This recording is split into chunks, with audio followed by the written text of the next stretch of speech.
Now bring in France 24's commentator Doug Herbert. Doug, good to see you. Hi, John. The U.S. Intelligence agencies now believe that Vladimir Putin is in it for the long haul over in Ukraine. Yeah, and they believe what just about anyone who has followed anything Vladimir Putin has said, not just since February in this invasion, but really for the past almost 22 years of his on and off reign in power.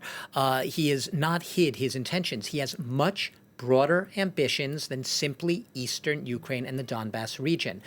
Yes, the narrative right now is that the Russian campaign is focused around Donbas and the Donetsk and Luhansk regions and capturing the parts of those regions that have not been captured in the 8 years since pro-Russian separatists first sort of hunkered down in the Donbas region, claiming it as their own. So what's going on here? He has broader ambitions. According to the U.S. intelligence, this is the director of the U.S. National Intelligence. Her name's Avril Haines. She was testifying before the Senate, basically saying, yeah, he has his eyes on the entire Black Sea coast, along the south there, could go as far as Transnistria. Putin is going to play a long game here. He is ready for a war of attrition. He is ready to move on beyond simply Donbas. And anyone who believes he's going to limit his ambitions to that area risks being really taken off guard when the Russian campaign focuses elsewhere. Right now, what are we likely to see? Perhaps a more general mobilization of forces. We're likely to see, perhaps at some point, in order to bring more forces in, because the war has reached a bit of a stalemate, trying to bring in more Russian troops. That would be that would require a full-scale war declaration to mobilize those extra troops. As for the nuclear threat, Avril Haines, the intelligence director, was also very clear.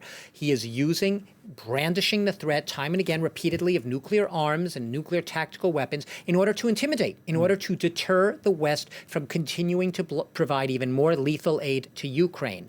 Now, what can he do? He's not going to immediately resort to nuclear weapons, according to the U.S. intelligence. He could mobilize more intercontinental ballistic missiles. He could call more exercises in the near future. He would only, in the U.S. estimation, resort to the nuclear play, a hard nuclear play, if he saw an existential threat to Russia. And the question there, and I'll end you with this thought, what is an existential threat to Putin? Perhaps just him losing the war, or being seen as losing the war, would be seen by him as enough of an existential threat to Russia, but really read that an existential threat to Putin's own legacy and grand ambitions to restore Russia's imperial glory. That would be an existential threat enough for him, perhaps, to play the nuclear card. It's interesting to note that sanctions haven't really influenced his decision-making process He so shrugs them far. Speaking of the war itself, because it seems that Vladimir Putin is counting that the resolve of the West is going to fracture, especially between Europe and the United States. Yeah, and this is nothing new either. Vladimir Putin is playing a long game, and he's always played a long game. And why is that? Because built into Vladimir Putin's worldview DNA, if you will, is a narrative that the West is weak, that the West is splintered, fragmented, that the West is morally decadent, that the West cannot hold its act together. There's no such thing as really wanting to stand up and defend so-called freedom and democracy. He thinks that's a load of hogwash. He believes at the end of the day, everyone can be paid off. Everyone stands up for various positions only because they are being sort of brow-bent, and forced to do so. There's no such thing as having a true conviction, standing up for democratic ideals. So he believes, absolutely, that Russia's willingness to see this through to the end, that is to achieve Putin's ambitions, is greater, is more resolved, there's more determination there than Europe and the U.S.'s ability to hold the line. He believes already you're seeing splintering and fracturing, whether it's Hungary, whether it's Germany, which is on board, but is it really on board and for how long?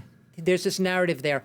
Watch, just you wait, he's saying to the Russian people. Once that inflation spikes more, once those food prices really start to soar, once those energy prices kick in, let's watch that great solid front, that solidarity and resolve of Europe and the U.S. Let's see what happens then. It will crumble, and great Russia will win. That is the Putinian narrative. It hasn't changed an iota in the past 5, 10, 15, 20 years.